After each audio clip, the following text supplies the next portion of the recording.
អូនជានារីខ្មាច់ក្រៅឯបងជាយុវជនដែនដីកណ្ដាលមិននឹកស្មានសោះថាកម្ពុជាក្រៅមានបុប្ផាស្រស់ស្អាតលាក់ខ្លួនពួនក្នុងស្រទាប់ធម្មជាតិដ៏ស្ងប់ស្ងាត់បែបនេះសោះដំបូងបងស្មានថាកម្ពុជាក្រៅមានតែប្រជាជនជួនរស់នៅទេមិននឹកស្មានថាមានខ្មាច់ក្រៅរាប់លានអ្នករស់នៅសោះបើអូនមិនយល់ទាស់ទេតើអូនអាចរៀបរាប់ប្រវត្តិសង្ខេបខេត្តខ្មែរនៅកម្ពុជាក្រៅតើមានប៉ុន្មានហើយឈ្មោះអ្វីខ្លះសូមអូនរៀបរាប់ឈ្មោះខេត្តខ្មែរប្រែជាជួនឲ្យបងស្ដាប់ផងបានទេ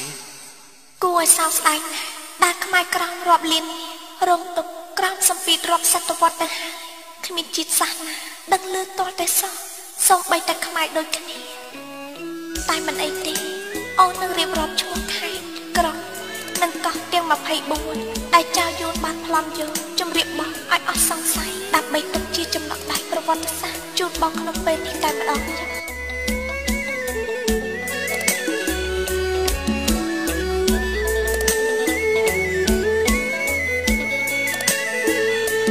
ស្រស់តងបងប្រាប់បងផ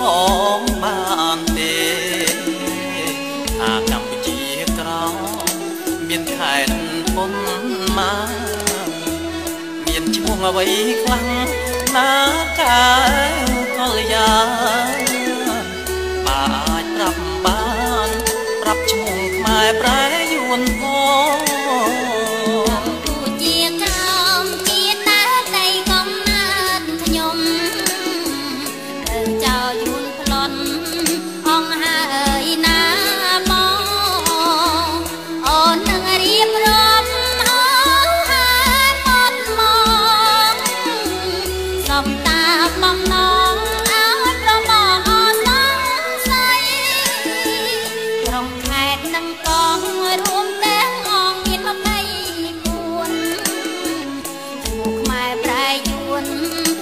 ស្ដាប់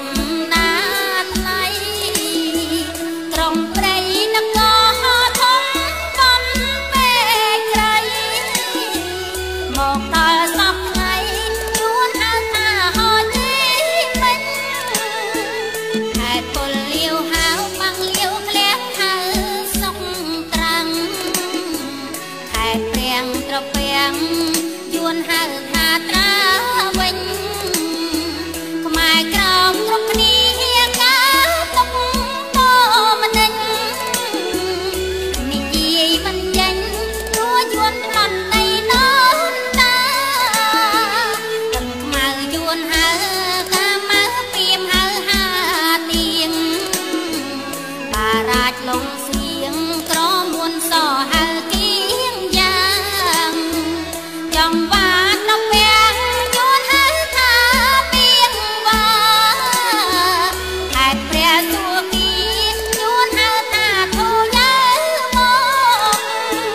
ខេត្តមាត់ជ្រូកយួនហៅថាជើដុកយួនដេញមកចាំងស្រុកប្លន់យកដីស្រែកំពង់ឫស្សីយួនហៅបែនត្រាឡងហៅឈ្មោះខ្មែរយួនតែទៅជាញិនឡងខេត្តព្រែកឫស្សីយួនហៅថាកឹងធើមេសមមីថរងដំរីហៅថាដីនេះខេត្តដំបងកងយួនហៅ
បាក់ទាន់ទេ